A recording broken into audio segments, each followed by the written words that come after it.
അനിയെയും നവമിയെയും കണ്ടതും പപ്പിയുടെ കണ്ണുകൾ നിറഞ്ഞൊഴുകി. മക്കളെന്താ അവിടെ തന്നെ നിന്ന് കളഞ്ഞത്? അകത്തേക്ക് വാ. രാജൻ അവരെ അകത്തേക്ക് ക്ഷണിച്ചു. മോൾക്കിന്ന് പോവണ്ടേ?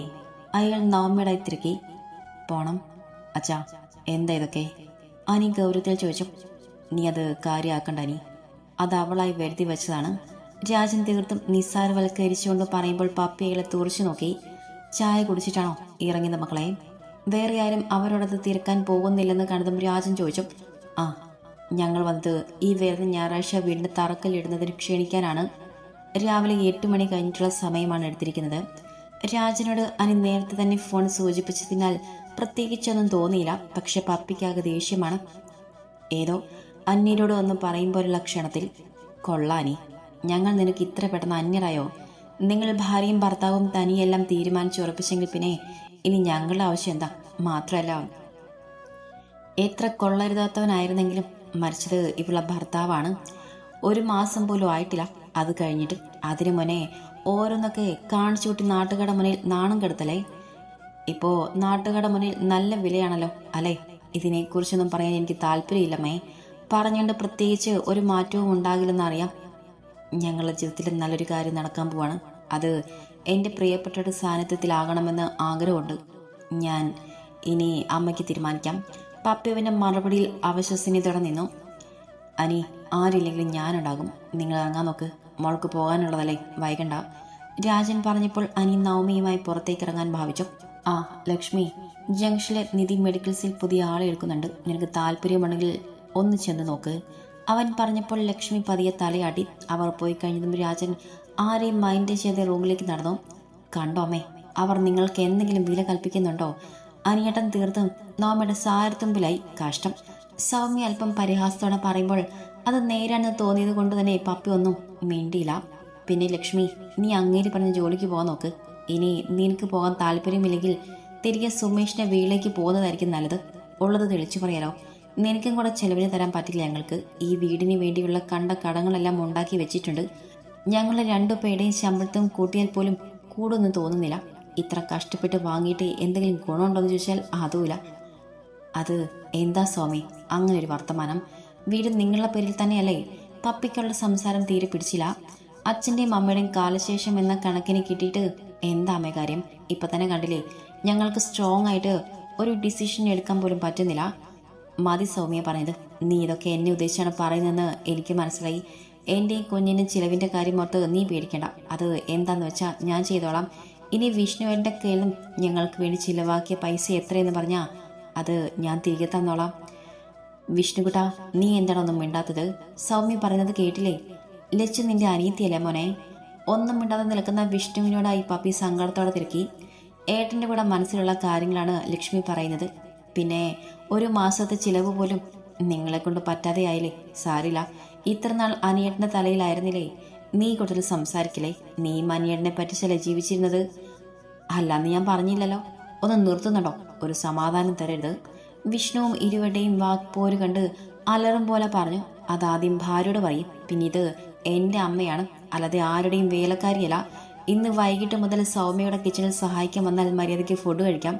ഞാനും ഉണ്ടാകും. എല്ലാം അമ്മയുടെ തലയിലാക്കാമെന്ന് ആരും കരുതണ്ട. പിന്നെ ഇത് എൻ്റെ കൂടെ വീടാണ്. ഞാൻ ജനിച്ചു വളർന്ന വീട്. ഇവിടെ എൻ്റെ അച്ഛനും അമ്മയും ഉള്ളിടത്തോളം കാലം എൻ്റെ ഇഷ്ടത്തിന് വന്നു പോയി നിൽക്കും.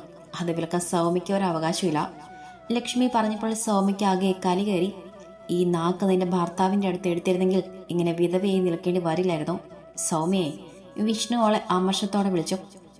അങ്ങനെ ഒരു ഭർത്താവ് ഇല്ലാത്തത് തന്നെയാണ് സൗമ്യ നല്ലത്. ലക്ഷ്മി അതിന് നിസ്സാരമായി പറഞ്ഞിട്ട് റൂമിലേക്ക് നടന്നു. പപ്പിയെല്ലാം കണ്ടും കേട്ടും തളർച്ചയോടെ ഇരുന്നു പോയി.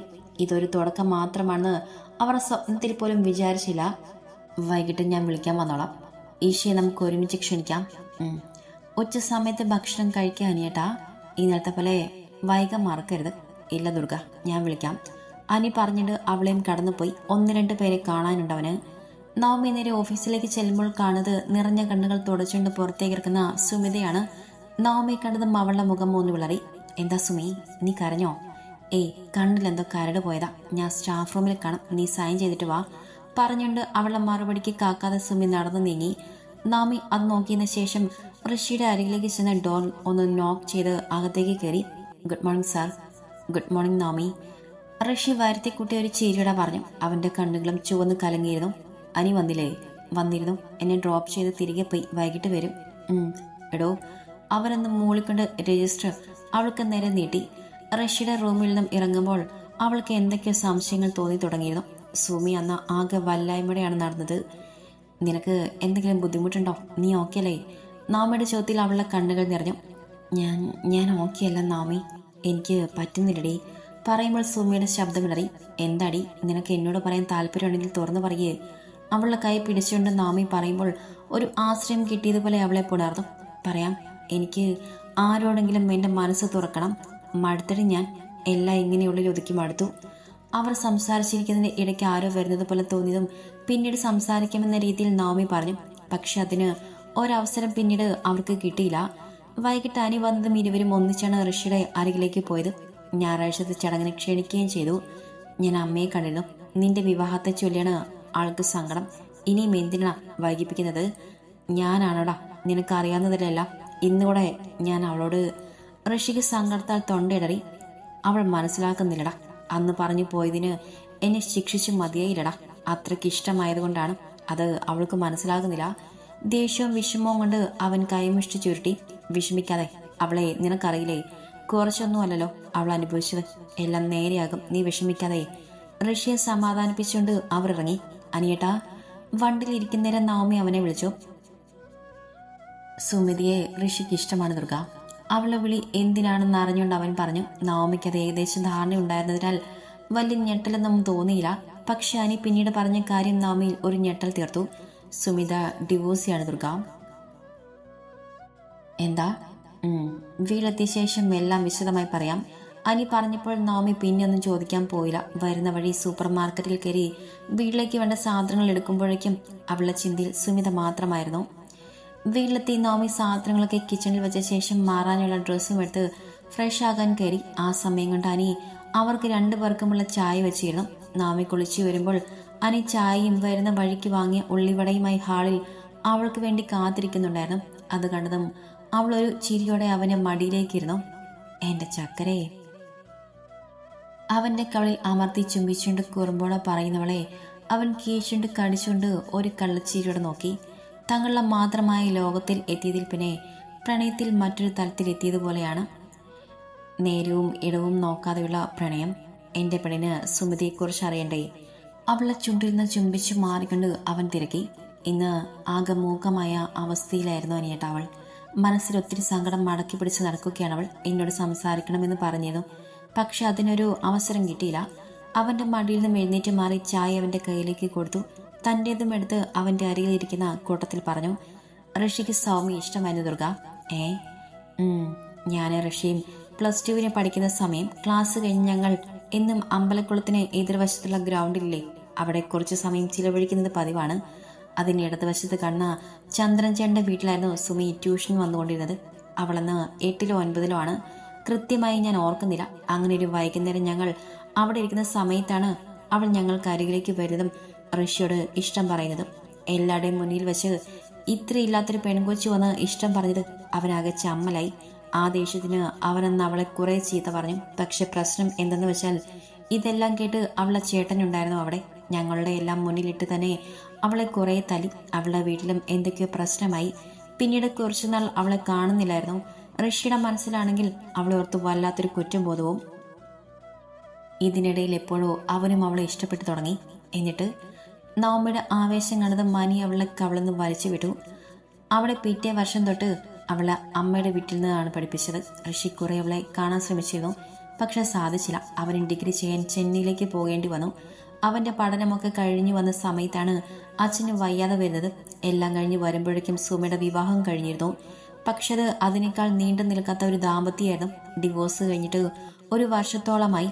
അതിനുശേഷമാണ് ഋഷിയുടെ സ്ഥാപനത്തിൽ ജോലിക്ക് കയറുന്നത്. ആനി പറഞ്ഞു നിർത്തുമ്പോൾ നവമി എന്തൊക്കെയോ ചിന്തകളിലായിരുന്നു. ഇതേ സമയം സുമിയും തന്റെ ജീവിതത്തെ ഓർത്ത് കണ്ണുനീർ പൊഴുക്കുകയായിരുന്നു. ഹോ, പണിയെടുത്ത് മനുഷ്യൻ നടു ഒടിഞ്ഞു. വെറുതെ മുറിയിൽ കിടന്ന് സൂക്ഷിക്കാൻ എല്ലാവർക്കും പറ്റും. കുറച്ചു നേരം ഒന്ന് റെസ്റ്റ് എടുക്കാമല്ലോ എന്ന് കരുതിയ വീട്ടിലേക്ക് വന്നത് അത് ഇങ്ങനെയുമായി.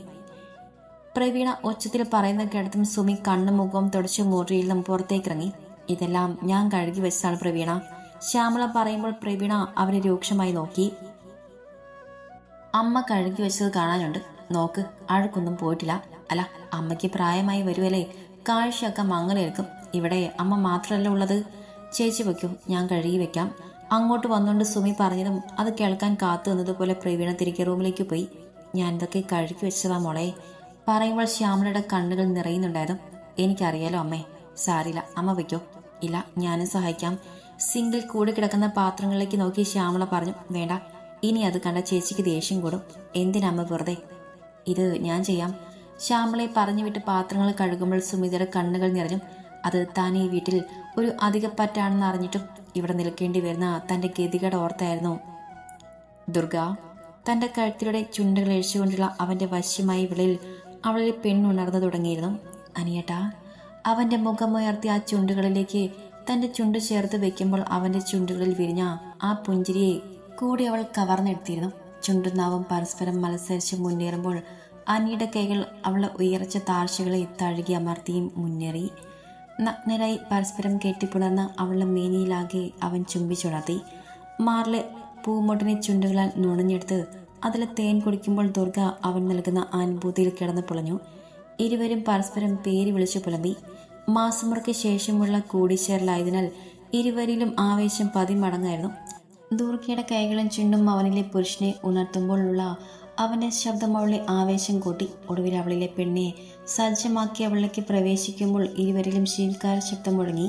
ഒടുവിൽ അവനിലെ ആവേശം മുഴുവനും അവളിലേക്ക് പകർന്നുകൊണ്ട് ഒരു കിതപ്പോടെ അവളുടെ മാറിൽ മുഖം അമർത്തി. നവമി നിറഞ്ഞ മനസ്സോടെ സംതൃപ്തിയോടെ അവന്റെ നെറ്റിയിൽ ചുണ്ടുകൾ ചേർത്തു. ദുർഗ, ആവേശം കുറച്ചു കൂടി പോയവനെ. പക്ഷേ എനിക്കിത് ഒത്തിരി ഇഷ്ടമായനേട്ടാ. ശരിക്കും. മാറിലെ മുന്തിരിമുട്ടൊന്ന് നുണഞ്ഞു വിട്ടുകൊണ്ട് അവൻ കള്ളച്ചീരിയോടെ തിരക്കി. അനിയേട്ടാ, ഇങ്ങനെ ശബ്ദമൊന്നും ഉണ്ടാക്കി എന്നെ വിടക്കാക്കാതവനെ. വിടക്കാക്കിയ അവൾ കള്ളച്ചീരിയോടെ തിരക്കി. എന്നാ പൊന്നൊന്നുകൂടെ വിയർക്കും. വിയർത്തോട്ടെ. ശരിക്കും. ഏട്ടനോട് പറയണ്ടപ്പനെ, ആഗ്രഹങ്ങളൊന്നും പിന്നത്തേക്ക് വെക്കാൻ പാടില്ലെന്നേ. അവന്റെ വാക്കിൽ നാമി പൊട്ടിച്ചിരിക്കുമ്പോൾ അവനത് പകുത്തെടുത്തിരുന്നു. വീണ്ടും ആ മുറിയിൽ ശീൽക്കാര ശബ്ദങ്ങൾ നിറഞ്ഞാടി. അനിയും ദുർഗയും അവിടെ പ്രണയവും. ഇന്നാണ് പുതിയ വീടിന്റെ കല്ലിടൽ ചടങ്ങ്. ഭാനുവും നാണിയും ഇന്നലെ വൈകിട്ടോടെ 7 നിന്നും എത്തിയിരുന്നു. നാമി സെറ്റ് സാരിക്കൊടുത്ത് ഒരുങ്ങിയിറങ്ങിയപ്പോൾ ഭാനു അവളൊക്കെ ഒരു ഗ്ലാസ് ചായ കൊണ്ടു കൊടുത്തു. രാജൻ ചേട്ടനും ചേച്ചിയും ഇങ്ങോട്ട് വരുമോ നാമി? ഏയ്, നേരെ അങ്ങോട്ട് വരാനാണ് ചാൻസ് പറഞ്ഞുകൊണ്ട് അവൾ ആ ചായ ആസ്വദിച്ചു കുടിച്ചു. അനി രാവിലെ തന്നെ അങ്ങോട്ട് പോയതാണ്. നമുക്ക് ഇറങ്ങിയാലോ അമ്മേ? നാണിയമ്മേ. ഭാനു മുറിയിലേക്ക് നോക്കി വിളിച്ചതും നാണിയും റെഡിയായി വന്നു. അവിടെ നിന്ന് നടക്കാനുള്ള ദൂരമുള്ളൂ. അനിയുടെ ഷോപ്പിനോ ഓപ്പോസിറ്റായുള്ള സ്ഥലമാണ് അവർ വാങ്ങിയിരുന്നത്. അവർ അവിടെ എത്തുമ്പോൾ അനി ഓരോ കാര്യങ്ങൾക്കായി ഓടി നടക്കുന്നുണ്ട്. സിജുവും സെൽവയും കൂടെ വരുന്നവർക്ക് ഭക്ഷണം കഴിക്കാനുള്ള അറേഞ്ച്മെന്റ്സ് ഒക്കെ ചെയ്യുന്നുണ്ട്. മുരളിയാണെങ്കിൽ ക്ലാസ്സിലേക്ക് ചായ പകർത്തുന്നുണ്ട്. നവമി, നീ മോൻ്റെ അടുത്തേക്ക് ചെല്ല, ഞങ്ങൾ അവരെ സഹായിക്കാം. ഭാനു പറഞ്ഞ് നവമി അവൻ്റെ അരികിലേക്ക് ചെന്നു. അവളെ കണ്ടപ്പോൾ അനിയുടെ കണ്ണുകളൊന്ന് തിളങ്ങി. സമയമായതും ഓരോരുത്തരായി വന്നു തുടങ്ങി. രാജൻ നേരത്തെ വന്നിരുന്നു. എന്നാൽ പപ്പി സമയമായപ്പോഴാണ് എത്തിയത്. തന്നോടൊരു അഭിപ്രായം പോലും ചോദിക്കാതെ ഇതൊക്കെ ചെയ്തതിന് ഒരു പകരം വീട്ടൽ പോലെ. സൗമ്യയാണെങ്കിൽ സ്ഥലം കണ്ട് കണ്ണു വീഴ്ച നിന്നു. ദൈവമേ, ആ കാട് പിടിച്ച് കിടന്ന പറമ്പ് തന്നെയാണോ ഇത്? അവൾ സ്വയം ചോദിച്ചു പോയി. ചേച്ചി, എന്താ അവിടെ നിൽക്കുന്നത്? വാ, ദാ ചായ എടുക്ക്. ഞാൻ രാജൻ ചേട്ടനോട് തിരക്കിയതും അപ്പോൾ കുറച്ച് കഴിഞ്ഞ് എത്തുമെന്ന് പറഞ്ഞു. ഭാനു പറഞ്ഞപ്പോൾ പപ്പി ചിരിച്ചെന്ന് വരുത്തി. നിങ്ങളെപ്പോൾ വന്നു? ലക്ഷ്മിയാണ് ചോദിച്ചത്. ഇന്നലെ വൈകിട്ടെത്തി മോളെ. അവൾക്കരികിൽ നിൽക്കുന്ന കാർത്തിയുടെ കവിൾ തലോടിക്കൊണ്ട് നാണിയാണ് മറുപടി പറഞ്ഞത്. അങ്ങോട്ട് ചെല, ഞാൻ ഈ ചായ അവർക്ക് കൊടുത്തിട്ട് വരാം. ഭാനു പറഞ്ഞുകൊണ്ട് മുന്നോട്ട് നടന്നു. നാണിയെ സിജുവിൻ്റെ ഭാര്യ ആശ വിളിച്ചപ്പോൾ അവർ അങ്ങോട്ടും പോയി. അമ്മ നിൽക്കേണ്ട സ്ഥാനത്ത് ഇവരെ കിടന്ന് വിലസുന്നത് നോക്കിക്കേ. സൗമ്യ പറഞ്ഞപ്പോൾ പപ്പി ഞെട്ടലോടെ അവളെ നോക്കി. നോക്കിക്കോ, ഇങ്ങനെയാണെങ്കിൽ അനിയേട്ടനെ അമ്മയിൽ നിന്നും അവർ അകറ്റിക്കൊണ്ടു പോകും. എൻ്റെ പൊന്നു സൗമ്യ, എങ്ങനെ സാധിക്കുന്നു? എന്ത്? ഞാനുള്ള കാര്യമാണ് പറഞ്ഞത് ലക്ഷ്മി. നോക്കിക്കോ, വൈകാതെ തന്നെ ഞാൻ പറഞ്ഞത് സത്യമാകും. ഇവൾക്ക് വേറെ പണിയൊന്നുമില്ലമ്മേ. അമ്മ വാ, അവിടെ ചടങ്ങിന് സമയമായി. അനിയും കണ്ടിരുന്നു. വന്നെങ്കിൽ അന്യപ്പല മാറി നിൽക്കുന്ന അമ്മയും സഹോദരങ്ങളെയും അവൻ്റെ മനസ്സിന് ഒരു ഭാരം തോന്നി. തന്നെ കുറച്ചുപോലും മനസ്സിലാക്കുന്നില്ലല്ലോ എന്ന ചിന്ത അവനെ വല്ലാതെ വിഷമിപ്പിച്ചു. അതേസമയം തന്നെ അവൻ്റെ കൈകളിൽ നവമി തൻ്റെ കൈ ചേർത്ത് വെച്ചു. അവൻ നോക്കിയപ്പോൾ അവളൊന്ന് കണ്ണ് ചിമ്മി കാണിച്ചു. അനിയൊന്ന് പുഞ്ചിരിച്ചു. ഭൂമി പൂജ കഴിഞ്ഞ് അനിയും നവമിയും കൂടെ തറക്കല സ്ഥാപിക്കുമ്പോൾ ഇരുവരുടെയും കണ്ണുകൾ നിറഞ്ഞു. ബന്ധുക്കളും സുഹൃത്തുക്കളും ഒക്കെയായി 10-50 പേരോളം ഉണ്ടായിരുന്നു. ചടങ്ങ് കഴിഞ്ഞതും വന്നവർക്കെല്ലാം ഭക്ഷണം നൽകി. ഇതിനിടയിൽ ഒരുപാട് തവണ നവമി പപ്പയോട് സംസാരിക്കാൻ ശ്രമിച്ചെങ്കിലും പപ്പ അവളെ ഒന്ന് നോക്കാൻ കൂടി കൂട്ടാക്കിയില്ല. സൗമ്യയുടെ വാക്കുകൾ അവർക്ക് അത്രയ്ക്കും മനസ്സിൽ കൊണ്ടിരുന്നു. തൻ്റെ മകനെ തന്നിൽ നിന്ന് അകറ്റുകയാണ് നവമിയെന്ന് അവർ വിശ്വസിക്കാൻ തുടങ്ങി. രാജൻ ചേട്ടാ, ചടങ്ങുകളൊക്കെ കഴിഞ്ഞല്ലോ, ഞങ്ങളെങ്കിൽ വീട്ടിലേക്ക് പോയിക്കോട്ടെ. അനിയുടെ അരികിൽ ഇരിക്കുന്ന രാജനോടായി പപ്പി ചോദിക്കുമ്പോൾ അനി അവരെ തന്നെ ഉറ്റുനോക്കി. അമ്മേ, ഓ നിനക്ക് ഓർമ്മയുണ്ട്, ഞാനാണ് നിന്റെ അമ്മയെന്ന്. പപ്പി, നീ വീട്ടിലേക്ക് വെക്കോ, വെറുതെ അവനെ വിഷമിപ്പിക്കാൻ നിൽക്കണ്ട. ഇന്നത്തെ ദിവസം എൻ്റെ മകൾക്ക് സന്തോഷം മാത്രം മതി. അനിക്ക് സംസാരിക്കാൻ അവസരം കൊടുക്കാതെ രാജൻ അവരോട് കടുപ്പിച്ച് പറഞ്ഞതും പപ്പി ദേഷ്യത്തിൽ തിരികെ നടന്നു. അമ്മ എന്താണച്ചാ ഇങ്ങനെ ചോദിക്കുമ്പോൾ അവൻ്റെ ശബ്ദമിടറി. ചില മനുഷ്യർ അങ്ങനെയാണ് മോനെ, എത്ര കിട്ടിയാലും പഠിക്കില്ല. നീ വിഷമിക്കണ്ട, ഇന്ന് നിങ്ങളുടെ ജീവിതത്തിലെ മനോഹരമായ ദിവസമാണ്, അതിനെപ്പറ്റി മാത്രം ചിന്തിച്ചാൽ മതി. നമ്മെ വന്നവർക്കുള്ള ഫുഡ് വിളമ്പുന്നതിനാൽ ഇതൊന്നും അറിഞ്ഞതുമില്ല. സുമിയും ശ്യാമളയും എത്തിയപ്പോൾ കുറച്ച് വൈകി. വന്നു കയറിയപ്പോൾ തന്നെ കണ്ടത് അനിയോടും നവമിയോടും സംസാരിച്ച് നിൽക്കുന്ന ഋഷിയാണ്. അവൾക്ക് തിരിച്ചു പോയാലോ ഇന്ന് വരെ തോന്നി. അന്നത്തെ സംഭവത്തിന് ശേഷം പിറ്റേ ദിവസം മുതൽ സുമി ലീവായിരുന്നു. ശ്യാമളയ്ക്ക് പനിയായതിനാൽ ലീവ് എടുത്തതായിരുന്നു അവൾ. ഇല്ലെങ്കിൽ സുഖമില്ലെന്ന് കൂടെ നോക്കാതെ അമ്മയെ കൊണ്ട് പ്രവീണ ജോലി ചെയ്യിക്കും എന്നവൾക്കറിയാം. ഋഷിയെ വിളിച്ചു പറഞ്ഞപ്പോൾ അവൻ കുറച്ചു നേരം ഒന്നും മിണ്ടിയില്ലെങ്കിലും ലീവ് അനുവദിച്ചു കൊടുത്തു. ഇന്നലെ മുതൽ ശ്യാമളയ്ക്ക് പനി കുറഞ്ഞു. അതാണ് ഇന്ന് അവരെയും കൂടെ കൂട്ടിയത്.